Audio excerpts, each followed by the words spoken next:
Hello, friends. Today I am joined by Cindy West, who is passionate about homeschooling joyfully and who loves sharing practical, creative strategies to tackle things that so often steal joy in homeschooling.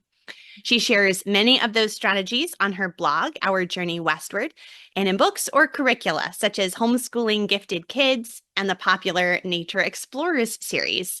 And you and your children may also know her as Mrs. Cindy from No Sweat Nature Study. Cindy, I am so delighted to chat with you today. Can you tell us a little bit about your family and how you guys got started homeschooling? Sure. Well, first, thanks for having me. I love being with you. We've done this once before, I believe, and we always have good conversations when we chat. So my family, goodness, let's see. I'm getting ready to enter my last year of homeschooling. I have loved every single moment of it. But yes, my third child is a senior this year. So I will be finished before long. But luckily, I do have the No Sweat Nature Studies student, so I won't be finished teaching. Let's see. I've homeschooled for more than 20 years, three kids. The oldest right now is 27. Then I have 24 and 17. And it has been a pleasure. I mean, not every single day has been awesome, but when I turn around and look back, there's not one moment, the good, the bad, the ugly, that I regret. So let's see, what else would you like to know? Anything? That pretty much sums up my homeschooling career. I know, there you go. Well, and I know that we've talked before about topics like nature study and things like that. Can you give us, though, a little bit of a peek just for someone who maybe is new to you? What is sort of has been your approach to homeschooling, or has Sure. it changed over the years? Well, no, it hasn't really changed. It's been tweaked for various students. So I call myself an eclectic Charlotte Mason homeschooler or a Charlotte Mason inspired homeschooler. We do a lot of the Charlotte Mason principles. We do short lessons, we do nature study, we do fine arts, we do literature based learning, we do all kinds of those things. But with each child and whatever their interests were or their needs, we also did a lot of tweaking and I still do a lot of tweaking. So that might look like one child is a little bit heavier on textbooks than another. Or one gets to do a whole lot more living literature than another. Some might do dual credit in high school, others might do internships. So, yeah, it's just been very individualized with that Charlotte Mason thread. I love that too. Just that's the gift of homeschooling, right? We can have our principles and our big ideas and then really niche it down and individualize it for each child, let alone our family as a whole. For sure.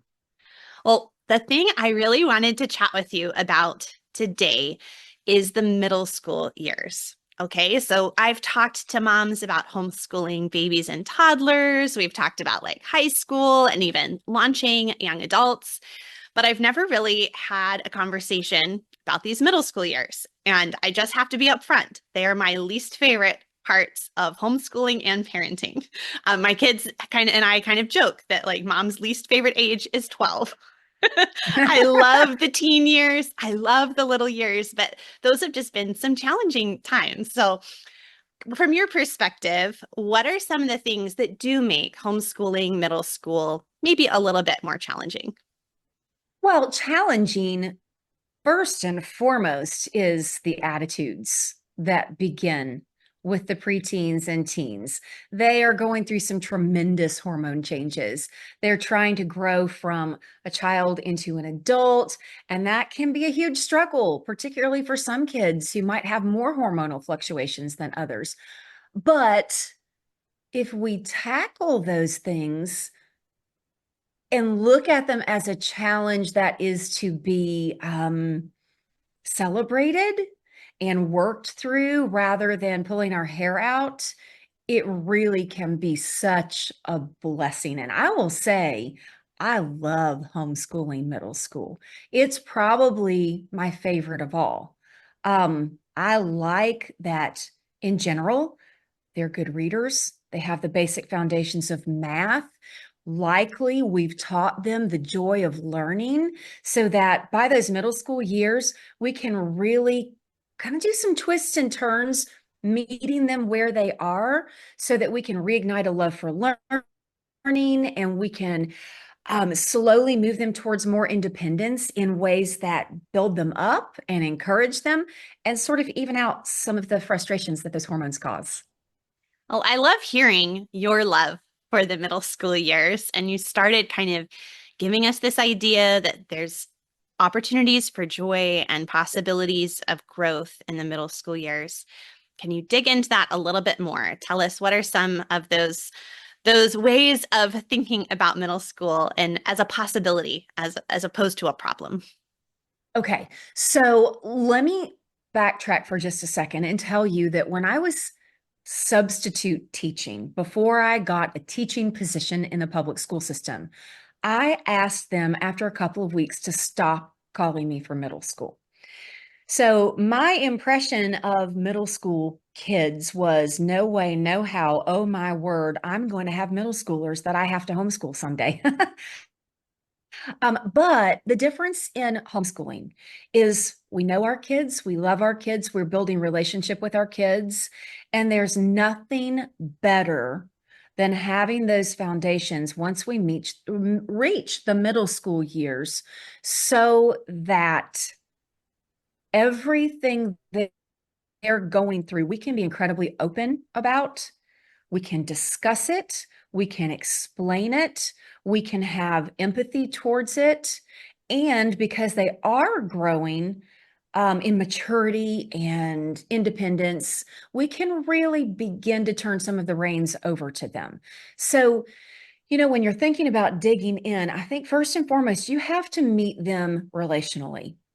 And for a lot of people, that really means getting out of your comfort zone and saying, okay, so we're going to nip some things in the bud that are happening or are probably going to happen in our relationship, in your body, and you're going to be fully aware of those things.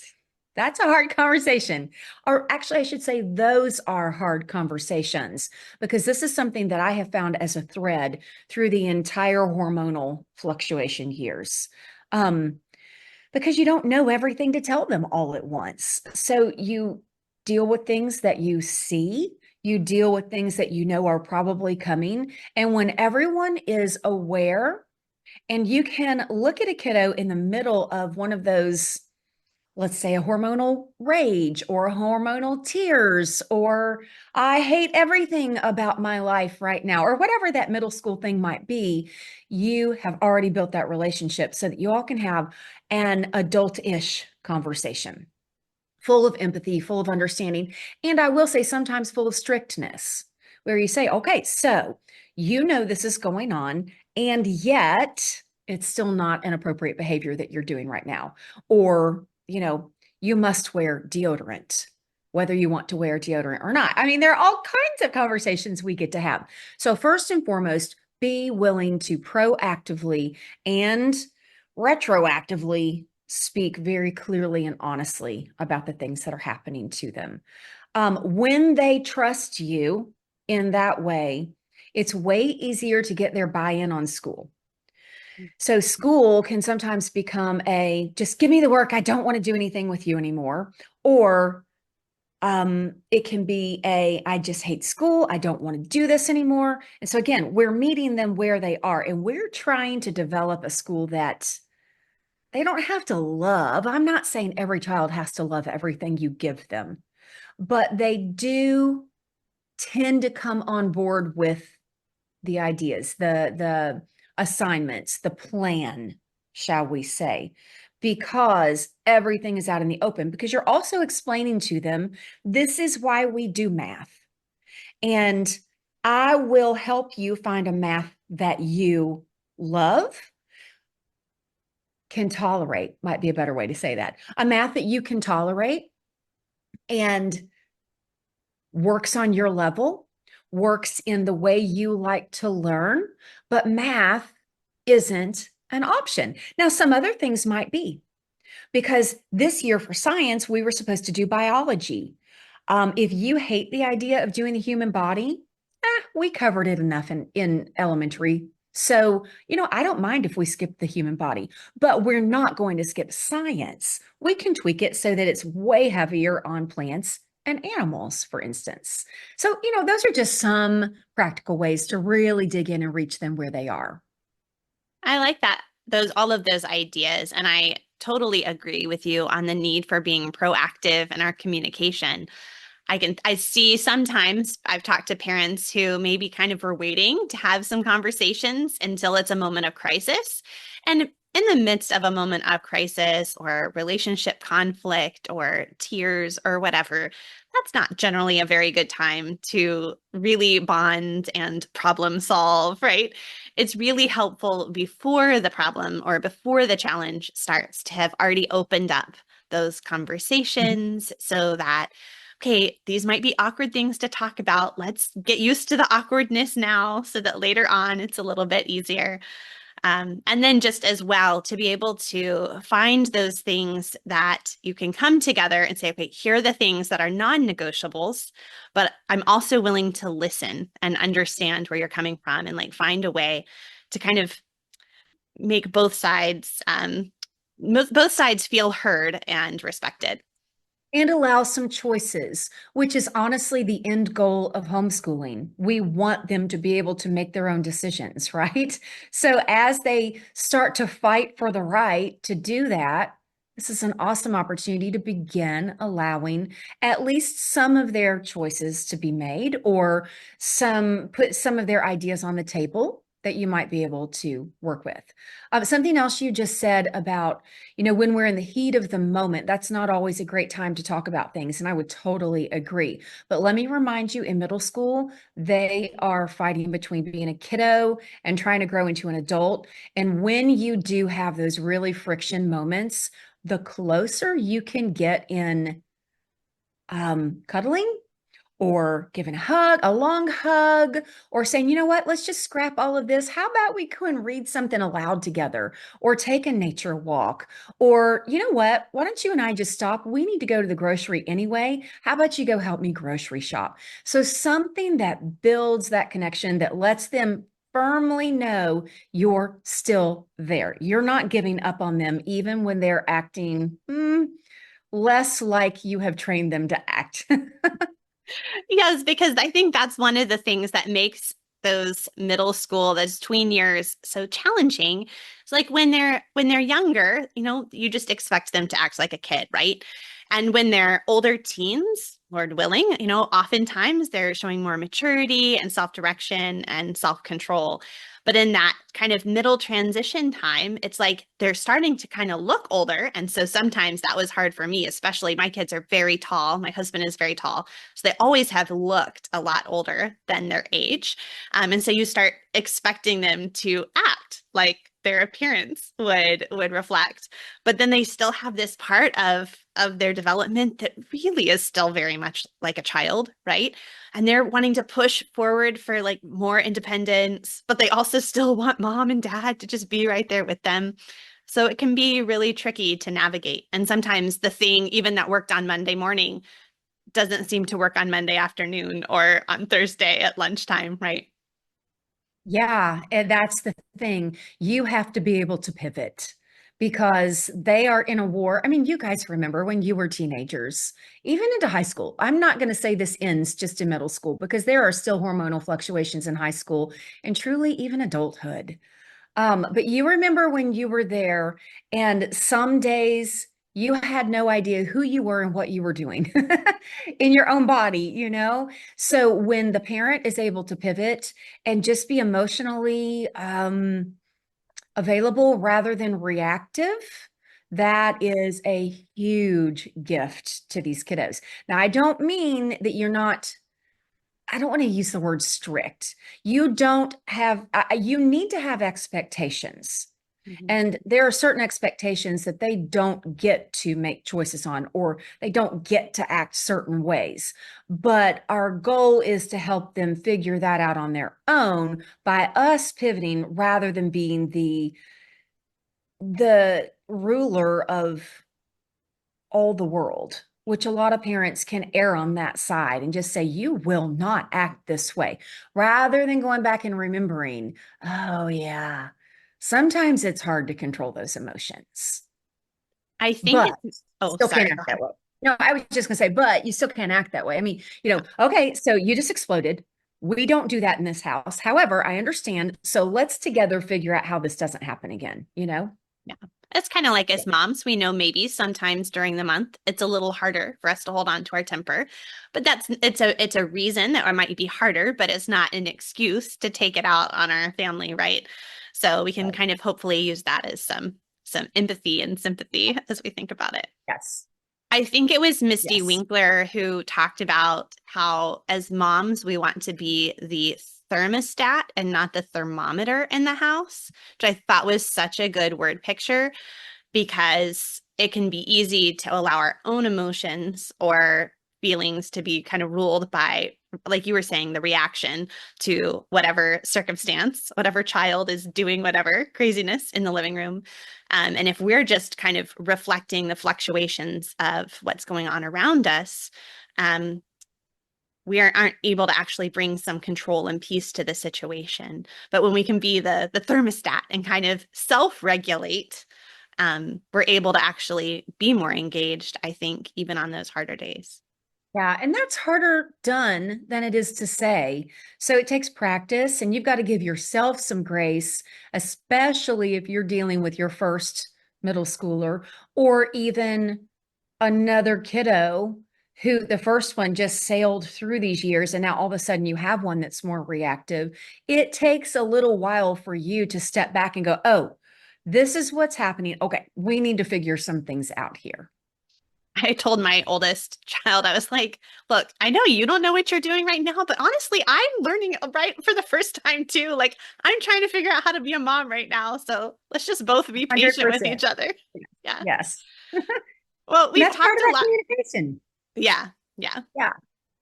Well, we've talked a lot about sort of these more the attitude side and the developmental, the emotional, relational side of middle school. And that can be its own challenge to work through. But I think actually one of the things that has been kind of hard for me to enjoy or try to figure out how to process in those middle school years is actually like the academic side of things.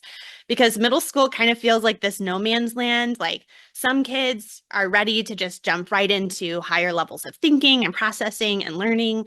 Other kids, like you don't want to just repeat the same things you've done in elementary school, but they're not really ready for that more abstract thinking. And so actually academics in middle school can feel really challenging. So how can we set them up for like long-term success without overburdening them? How do we work through this? Help me. Okay. Well, every child is going to be individual. So just like we pretty innately do when we think about, okay, so is my kiddo ready to read at 4? Or do we need to wait until first grade, second grade? You're going to do a similar thing in middle school. You're basically meeting your kiddos where they are. So I'm going to give you a few examples. Some children will definitely be ready for high school worthy things. They'll be ready for the deep textbooks and things like that. And you get to decide, okay, so they're ready, but does that necessarily mean we want to jump into that? Because if I do have some years to, kind of play with, which is probably not a great way to say that. But if I have some years to play with that, why wouldn't I do some really cool depth and breadth type learning that teaches them how to think better and teaches them how to learn independence in discovering things on their own and getting assignments done on their own and finding new ways to learn on their own? That's the approach I've taken. But let me back up for a second. And let's say we have a kiddo who's not quite ready for that kind of thing. They're definitely not ready for high school level textbooks. They're not even necessarily ready for a level of independence or deep thinking. They're still struggling with math or they're still struggling with reading. Well, you're going to meet them exactly where they are, and you're going to keep working on those skills they need. Because the truth of the matter is, until we have certain foundational learning under our belt in the language arts, and I'm not saying they have to come to middle school being wonderful writers. In fact, I don't even really start writing on a real level until middle school, but they do have the basics in phonics, reading ability, spelling and understanding spelling rules, beginning to understand grammar rules, and then, of course, the foundational mathematics. If they don't have those things down pat yet, it's time to continue working on those until there is an understanding to move forward. So, those are two scenarios, but let's meet in the middle. Well, let's not meet in the middle. Let's say we have middle ground plus my kiddos, who a couple of them have been ready. I could have put them in high school level textbooks and they would have been fine, but I chose to do the depth and breadth learning instead. So we have always followed kind of a 4-year cycle. I changed that with the third kiddo and I did a 6-year cycle. And if you're not familiar with that, a 4-year cycle is where you do, for science, you're going to hit biology 1 year, chemistry 1 year, physical science 1 year, earth science 1 year, not necessarily in that order, earth and space science. And then for history, you're going to hit ancients. Then you're going to move the second year into the Middle Ages, Renaissance, the third year into early modern American or early American, and then the fourth year into modern American history. So that's kind of the cycle we flowed through when you're thinking about science and history. And I chose in middle school to say, okay, so we've already been through this once, but I don't want to just go through this another time and repeat. So let's think about that depth and breadth. And so we chose to do unit studies and project-based learning and field trips and documentaries and trips to the library to find whatever you want to read on the subject, because by then I had already mostly trained the idea of living literature versus twaddle. So it allowed for us to have a purpose in what we were learning. So everyone was learning about, let's say, the Civil War at the same time, but it provided opportunities for folks to go off and say, well, I would really like to learn more about the battles, or I would really like to learn about a couple of the really important people. And so everyone was able to choose different things from the library. They might watch different documentaries, or we might come together and watch them together. If someone's interest might have led us to a field trip that we wanted to do. And then at the end of those, I always included project-based learning activities. And just the real quick of that is you prove what you learn. So I'm putting it on you to go and learn something and then come back in a creative way and show me that you learned it. Now, I don't just hand that over to kids. I might give the kiddos some examples to say, okay, you could write me a paper if you love writing, or you could develop a play that you and your siblings put together for us, or you could put together some sort of feast about showing us about the common foods that folks ate when they were on the field in the Civil War. I don't know. I mean, the ideas are absolutely endless. But in doing that, I'm specifically training the love for learning, giving them choices in learning, promoting the depth and breadth of a subject that we're not quite ready to get into high school stuff with, or even the this lesson, this lesson, this lesson of high school, because I want to really promote that learning. And in doing all of these things, we're promoting higher order thinking skills, which you definitely want to have on board by the time they reach high school and adulthood. So that is how I've handled it. You don't have to handle it that way, but it does give a unique perspective of how everybody, no matter whether they're kind of on the, oh no, we're catching up end, or the, wow, we could really go on into high school end, that gives everybody a place to land. Now, really quickly, could you go on into high school stuff? Sure. And then by the time they're in high school, that gives them more opportunity for dual credits or higher level maths and sciences and things like that, that they might not get to if you we're doing the regular things for high school. So, I mean, these years are just so full of opportunity that you get to design them in a way that works for your family, and it's all going to be okay. When you first gave your children these opportunities for project-based learning, and you sort of said here in different ways you could approach that, would you then the first few times they were going to do some sort of project, would you hold their hand a little bit more through the process? Or was this something you had already done when they were younger, so they were pretty much ready to be independent? Yes, and yes. So we did these when they were younger. But no matter when you start, whether you start in first grade or you don't do your first project-based learning thing until, let's say, the junior year of high school, you are definitely going to hold hands with them. And that is saying, let's learn. I'm going to show you how we learn together in this way. I'm going to choose something. You choose something. We'll come together and we'll brainstorm, each one of us, a project that we could do. And then I lay forth expectations. I call it a rubric. Um, but it's essentially a little scale of I expect this, and this to be accomplished in your project. And then I'm going to grade you based on how well you do each portion. So you're going to get basically 1 point, 2 points, or 3 points for each separate thing. And I'm going to need you to score a 10 or better in order for me to consider that you have done a good job on this project. But I'm going to do projects with them at least a few times, and then I will slowly back off so that they can become independent and understand how they actually dive into learning and then pull out what they need to pull out for a project. I think that's one of the things that I definitely already see myself doing differently with subsequent children as opposed to oldest child.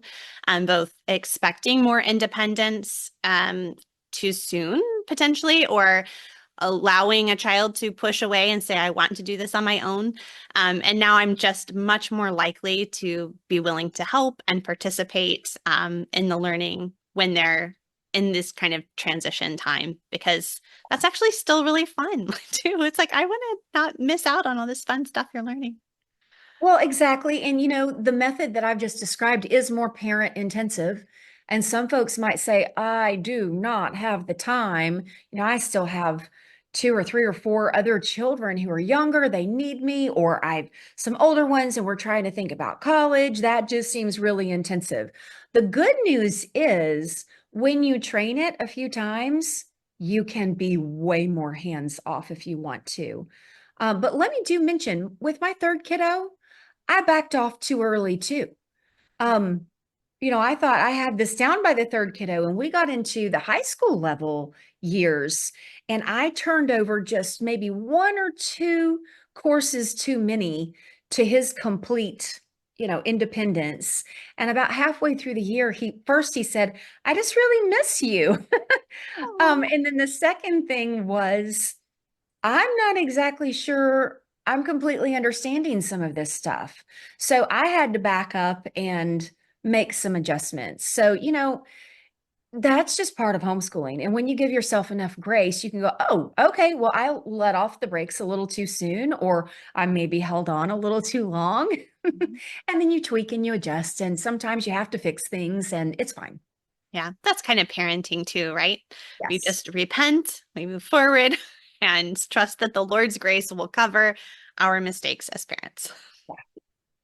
Well, Cindy, one of the questions I love asking veteran homeschool moms who have older children is, as you look back kind of with this hindsight of the homeschooling years, if you could go back and give advice to yourself as a young homeschool mom, like what would you want to go back and tell yourself as a beginning homeschooler?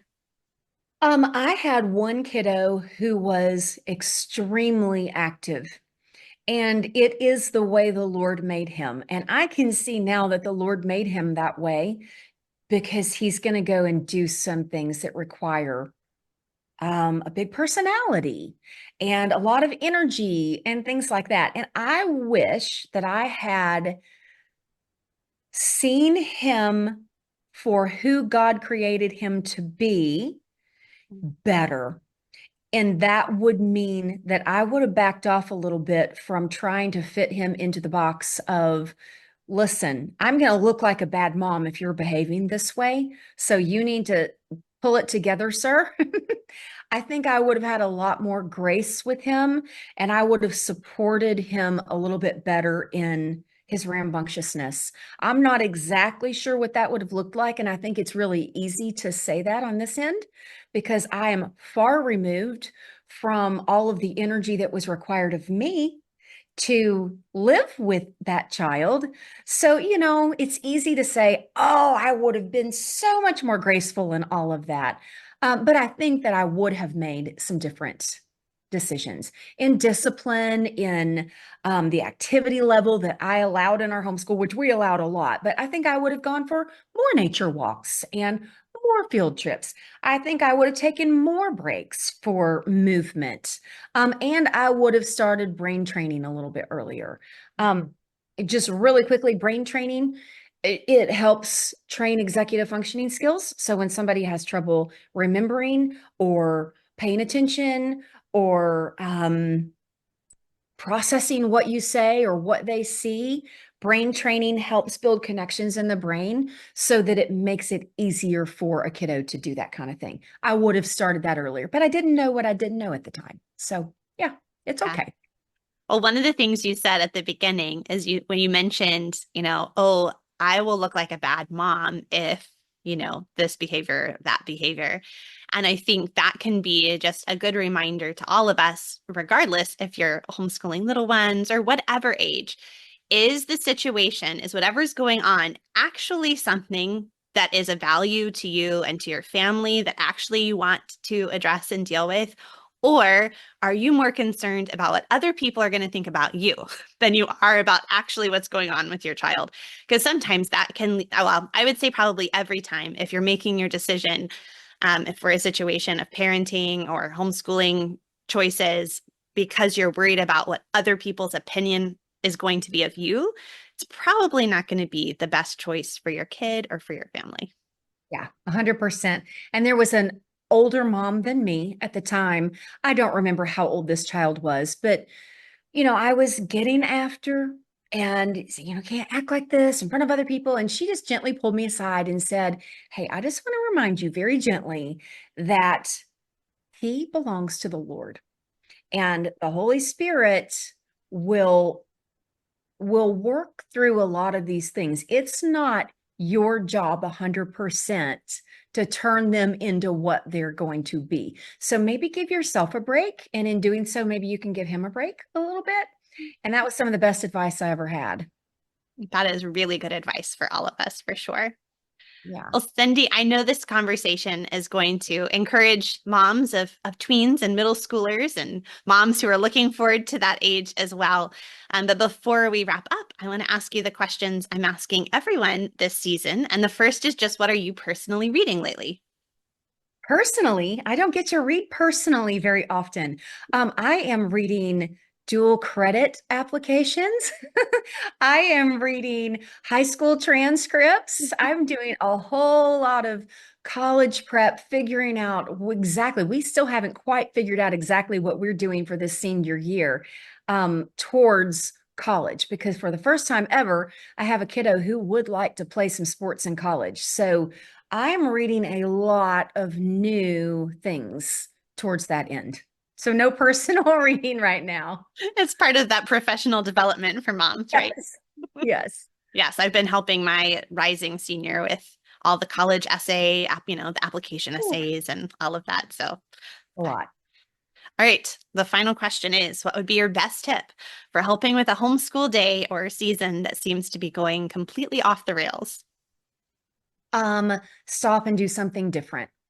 And that goes exactly back to what I was saying about that son of mine. I would have just stopped, taken more nature walks, got, you know, gone to the store with the kiddo and said, let's go get a treat. Let's find something fun to fix for supper tonight and let's do that together. I wouldn't allow that all the time because I think kiddos can manipulate us that way. But for sure, just taking a break, putting the books aside, doing something else, even just reading a book, watching a documentary, something that's different from the norm saves a day. And saving a season, sometimes that's as simple as removing or replacing a piece of curriculum that doesn't work for that particular child or your family and doing something in place of it. Yeah, that's really good tips. Cindy, thank you so much for taking the time to chat with us today. I really have appreciated you just personally over the past year with your encouragement and prayers and just checking in with me and my family with everything with Isaac. So that has meant a lot. And I appreciate you being willing to share this with us today. So, can you let people know where they can find you all around the internet? Well, you're welcome and thank you for having me. I am found at ourjourneywestward.com. And really, you can find me as Our Journey Westward just about anywhere. The No Sweat Nature Study podcast is on all the podcast outlets, and the No Sweat Nature Study video class membership is located at ourjourneywestward.com as well. Perfect. And I will have links to all of those things, including the podcast, in the show notes for this episode over at humilityanddoxology.com. If you are listening in your podcast app, I would love for you to leave a rating and review and pass this episode along to maybe a friend who's going to be homeschooling middle school this year. And if you're watching on YouTube, please do make sure you subscribe so you do not miss any of the other homeschool conversations this season. Thank you so much, Cindy. I'll chat with you again later.